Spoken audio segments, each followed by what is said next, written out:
था, देशद्रोह था। आज जो हमने फर्जीवाड़ा, जो गैर कानूनी काम, जो इलीगैलिटी चंडीगढ़ मेयर चुनाव में देखी है, उसे सिर्फ और सिर्फ राष्ट्रद्रोह कहा जा सकता है। आप सभी ये बात जानते हैं कि मेयर के चुनाव में 20 वोट इंडिया गठबंधन के पास थे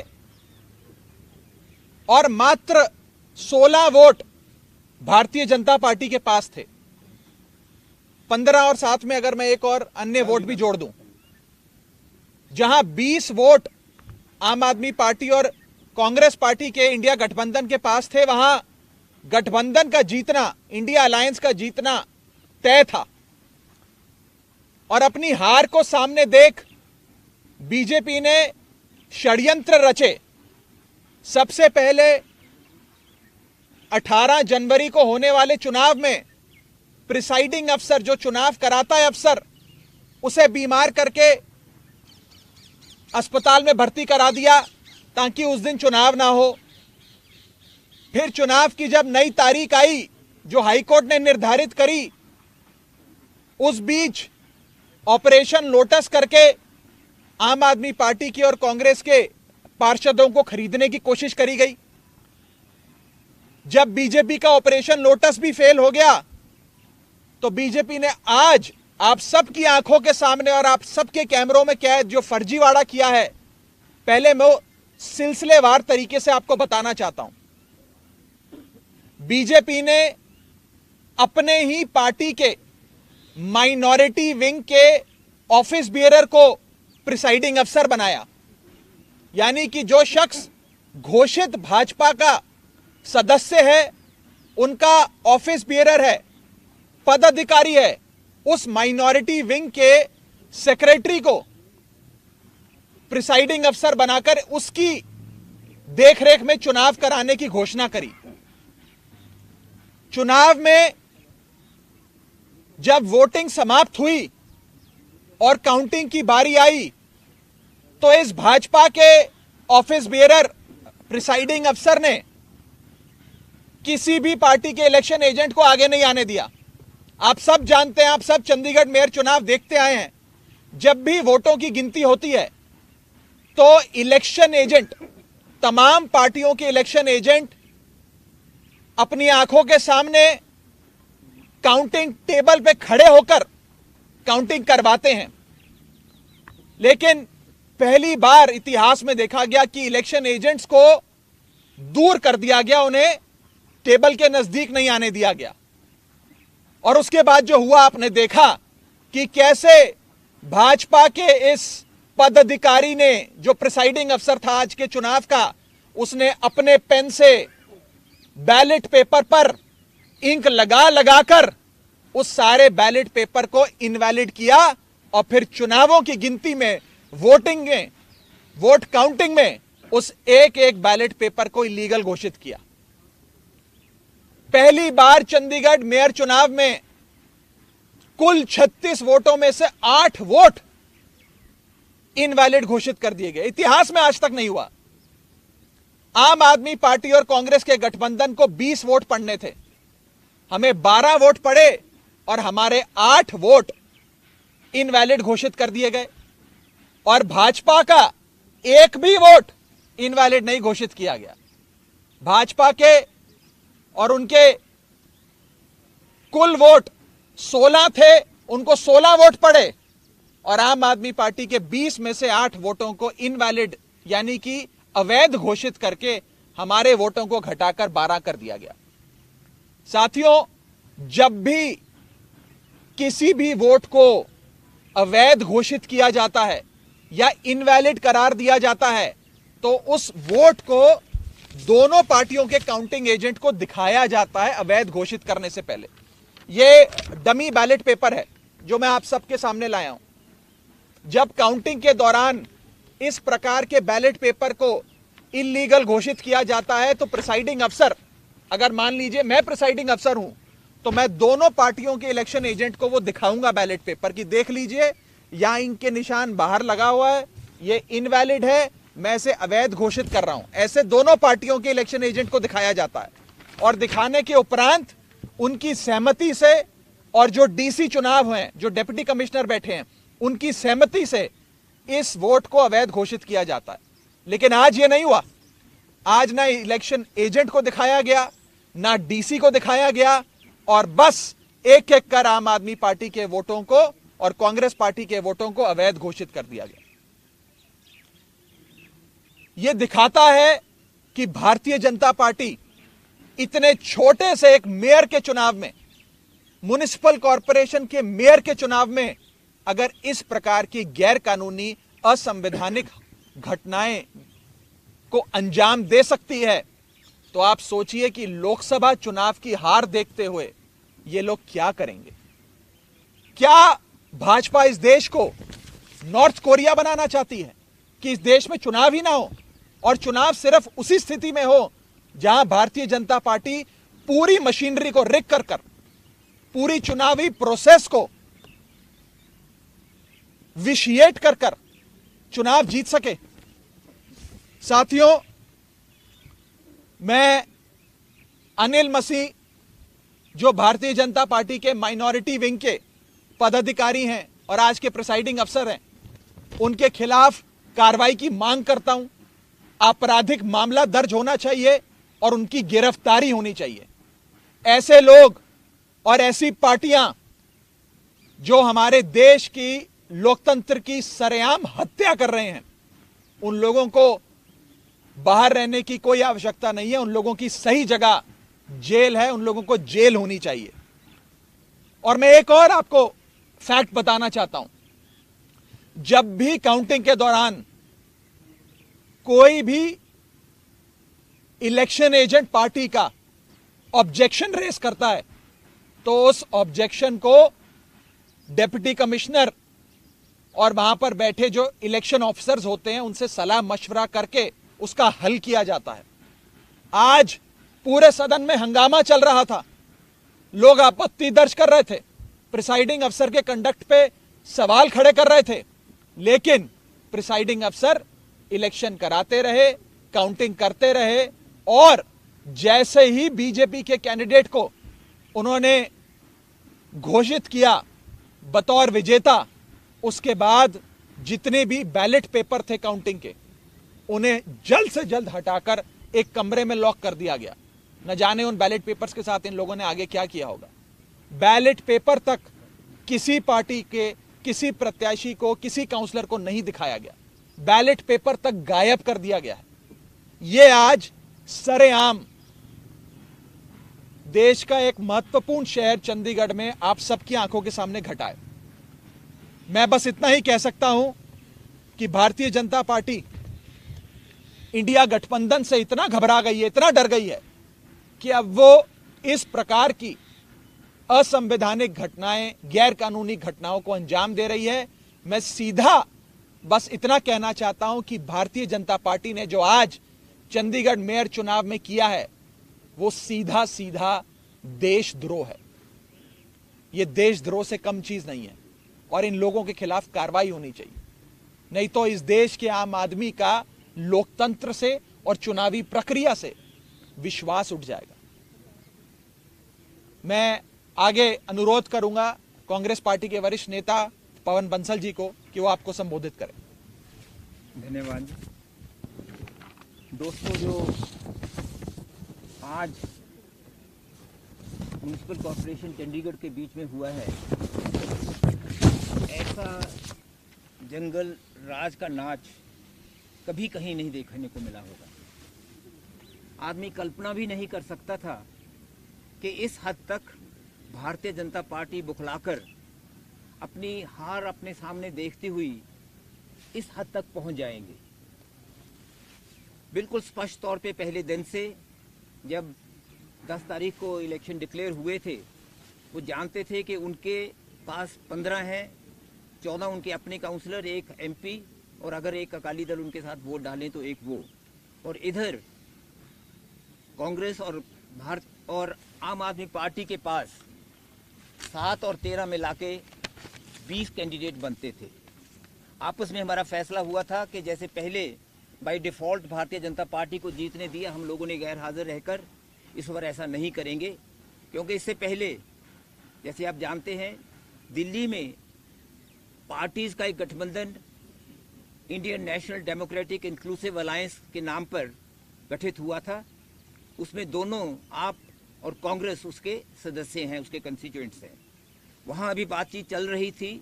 इसमें इतनी बीच में ये इलेक्शन आए जिसका फैसला एकदम करना था, तो यहाँ हमें उसी माहौल को बनाने के लिए जिसमें वहाँ था कि एज़ फार एज पॉसिबल आपस में अलायंसेस होते रहेंगी, उसके लिए यहाँ हमने ये फैसला किया हम इकट्ठे मिलकर ये चुनाव लड़ेंगे। बीजेपी को हराने के लिए, बीजेपी को ही सिर्फ हराने के लिए नहीं, सही मायने में लोकतंत्र को फिर पुनर्जीवित करने के लिए, लोकतंत्र की भावनाओं को फिर आगे लाने के लिए, और जो लोकतंत्र के साथ उसका गला घोंटा जा रहा था उसको रोकते हुए, और फिर लोकतंत्र जिस हिसाब से हमारे स्वतंत्रता से संग्रामियों ने उन्होंने जैसे लड़ा था, जिस कल्पना के साथ, जिस विचार के साथ, जिस आइडिया ऑफ इंडिया, हिंदुस्तान की सोच को आगे बढ़ाने के लिए उसको ये ख़त्म किए जा रहे थे, समदर कर दिया था, उसको बिल्कुल गला घोंट रहे थे उसको बचाने के लिए इकट्ठे हुए हैं। ये लोकतंत्र को बचाने के लिए ये ऐसा गठबंधन बना है। उसकी शुरुआत आप जानते हैं सब चंडीगढ़ से यहाँ होनी थी और हो रही थी। पिछले दिनों में पहले तो आप जानते हैं कि 18 तारीख को क्या हुआ। 18 तक भी लगातार ये लगे रहे हर प्रयास करने, हमारे काउंसलर्स को और आप पार्टी के काउंसलर्स को, दोनों को अलग अलग तरह से कुछ भी कोशिश हो जो सब उन्होंने की। यहाँ तक भी ज़रूरत की हमारे और लोगों से भी बात करने की कि वो कुछ कर पाएँ, और सब तरह के उन्होंने प्रलोभन दिए। लेकिन जब उन्होंने देखा कुछ नहीं हो रहा, तो 18 तारीख को जब वहाँ पहुँचे, मौके पे वहाँ जाके पता लगा कि नॉमिनेशन पेपर्स जो पोल उस दिन होना था उसको डिफ़र करके इनडेफिनेट अभी तारीख नहीं दी थी। क्यों? क्योंकि श्री अनिल मसीह इनके जो अपने नॉमिनेटेड काउंसलर हैं, शायद आज तक उनका नाम नहीं पहले आपने सुना होगा, 18 से पहले उनको इन्होंने नॉमिनेट किया था एज प्रिजाइडिंग ऑफिसर। उनको बीमार कर दिया क्योंकि बहुत आसान था उनको हिदायत देनी, और अस्पताल में वो चले गए। वहाँ दो बातों के बीच में बहुत बड़ी कॉन्ट्रडिक्शन थी। ये बातें ज़रूरी हैं ये बताने के लिए कि ये एक इंट्रीग, एक साजिश के तहत सब हो रहा था। उस वक़्त उन्होंने तो अपनी स्टेटमेंट में प्रेस को कहा कि मैं काफ़ी समय से मेरी बैक पेन है, लेकिन डिप्टी कमिश्नर ने कहा कि मेरे पास समय नहीं था कोई और किसी काउंसलर को नॉमिनेट करने के लिए जो मौके पे भी एकदम हो सकता है। अगर मीटिंग में सभी सदस्य इकट्ठे भी हो जाएं, अगर वहाँ प्रिजाइडिंग ऑफिसर नहीं पहुँचे, उनमें से एक को भी किसी को उठा के वहाँ बैठा दिया जाता है कि ये प्रिजाइड ओवर करेंगे। लेकिन उन्होंने ऐसा नहीं किया। जब अपने उन्होंने एक्शन में एक कमी देखी तो लॉ एंड ऑर्डर का सिचुएशन उन्होंने खड़ा कर दिया। लोग इनके पहुँचे हुए थे 16 तारीख को दफ्तर में हल्ला करने के लिए, लेकिन उसका फ़ायदा उठाते हुए इन्होंने इलेक्शन 6 फरवरी के लिए डिक्लेयर कर दिए। बेबस होके हम लोगों को हाई कोर्ट में जाना पड़ा, और हाई कोर्ट ने जो फटकार उनको दी आप वो सब जानते हैं, आपने सब देखा है। और उसके हाई कोर्ट के हिदायत पर ये आज हुआ कि आज इलेक्शन 30 तारीख को तय हुए। हाई कोर्ट ने ये ज़रूर कहा था कि जो काउंसलर्स हैं उनके साथ उनके समर्थक कोई ना आए, लेकिन हाई कोर्ट ने ये नहीं कहा था कि वहाँ मीडिया भी नहीं पहुँचे। इन्होंने ये पहली बार, और चीज़ों के साथ साथ एक पहली बार ये किया कि मीडिया को भी वहाँ आने नहीं दिया, मीडिया बाहर रहे। और उन्होंने, जो मैं फिर कह रहा हूँ कि वो कल्पना भी नहीं हो सकती थी। हमें ख्याल आता था दिमाग में भी ऐसी क्या चीज़ है कि जब इनके तावड़े जी यहाँ आए वो कह रहे थे कि हम जीतेंगे, हर हालत में जीतेंगे, आप आश्वस्त रहिए कि हम जीतेंगे। अपने काउंसलर्स को कह रहे थे भी क्या ऐसी चीज़ है जिससे वो करेंगे। सब प्रयास उनके विफल रहे।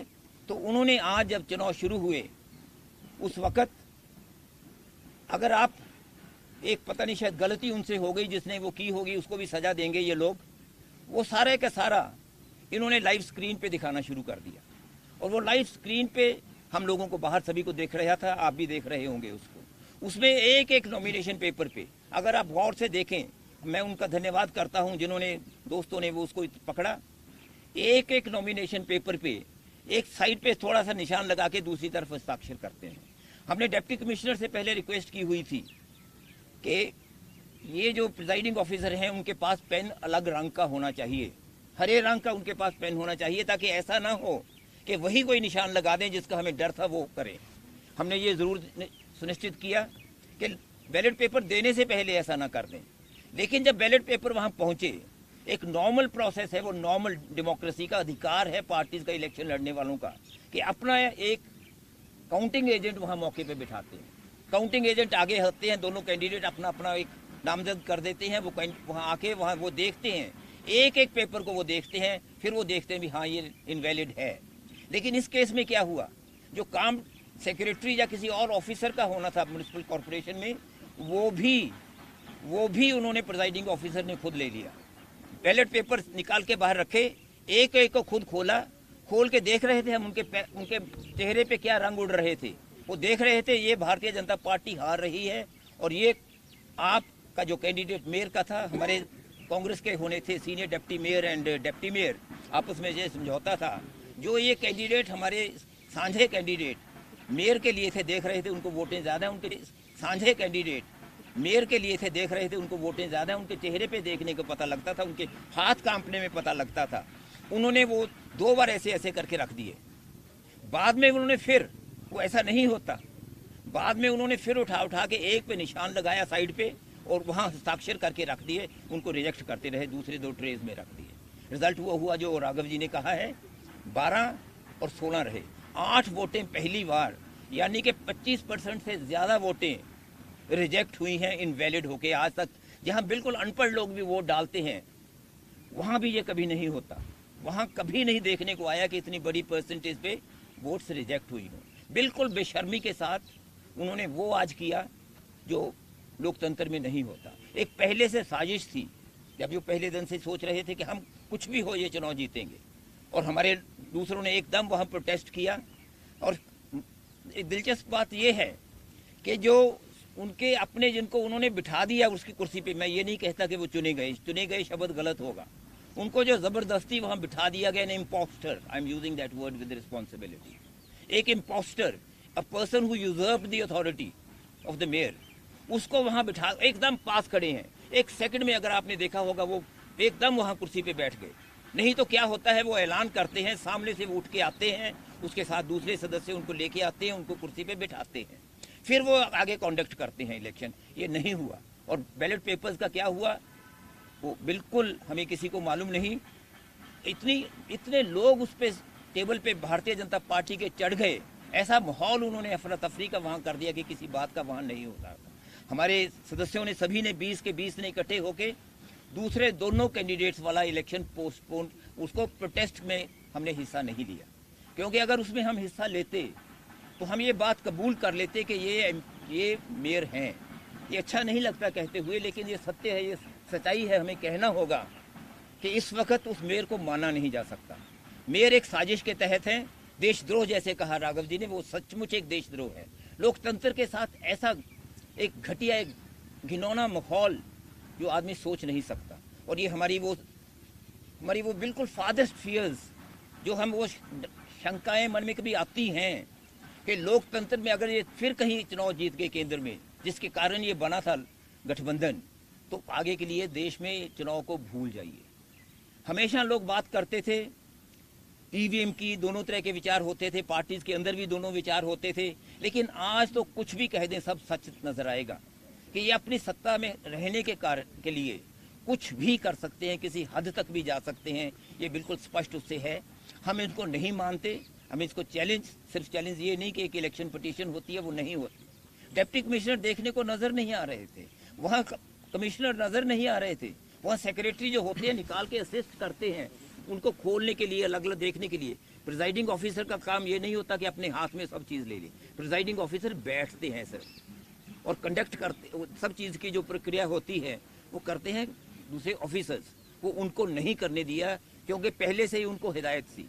एक ऐसे प्लायबल टूल थे उनके हाथ में जो इस चीज़ के मैं कहता हूँ काबिल नहीं थे, लेकिन काबिल ही नहीं, सिर्फ इसमें आज सहयोगी हो गए हैं उस अबेटमेंट में, उस क्राइम, उस अपराध में जो भुलाया नहीं जा सकता, जिसकी सज़ा ज़रूर मिलेगी। हम सब तरह से उसमें अपने जो भी कार्रवाई होगी करने की करेंगे। एक वाक्य और एक चीज़ मैं जोड़ना चाहूँगा और आप सबके माध्यम से चाहूँगा कि ये देश की जनता तक बात पहुँचे कि चंडीगढ़ चुनाव से जो आज असंवैधानिक गैर कानूनी काम भाजपा ने इस मेयर के चुनाव में किया, से एक सीख हम सबको अवश्य लेनी चाहिए कि आने वाले 2024 के लोकसभा चुनाव में आप किसी को हराने के लिए या किसी को जिताने के लिए वोट मत डालिएगा। आप इस बार लोकतंत्र की रक्षा करने के लिए, इस देश में डेमोक्रेसी को बचाने के लिए वोट डालिएगा।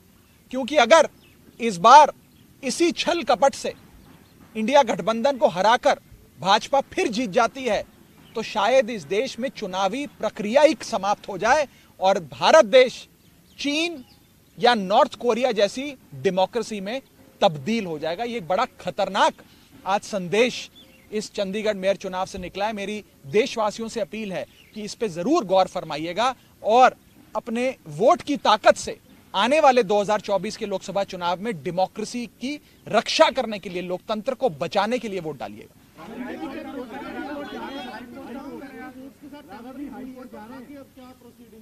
देखिए, अभी हम अपने कांग्रेस पार्टी, आम आदमी पार्टी मिलकर बैठेगी। आगे क्या सड़क से लेकर कोर्ट से लेकर संसद तक क्या लड़ाई लड़नी है उसकी रूपरेखा बनाएंगे और अवश्य न्यायपालिका का दरवाजा भी जरूर खटकाएंगे। आप सब जानते हैं कि 18 जनवरी का चुनाव जब पोस्टपोन हो गया तो उसकी नई तारीख फरवरी में चंडीगढ़ एडमिनिस्ट्रेशन ने घोषित करी। उस तारीख को जल्द लाने के लिए, इलेक्शन को जल्द कराने के लिए भी, हमें न्याय लेने के लिए भी पंजाब हरियाणा हाईकोर्ट का दरवाजा खटखटाना पड़ा था। और आज भी न्याय पाने के लिए हमें अगर कोर्ट का दरवाजा खटखटाना पड़ेगा तो हम जरूर कोर्ट जाएंगे और न्याय की गुहार लगाएंगे। जब करेंगे तो बता देंगे।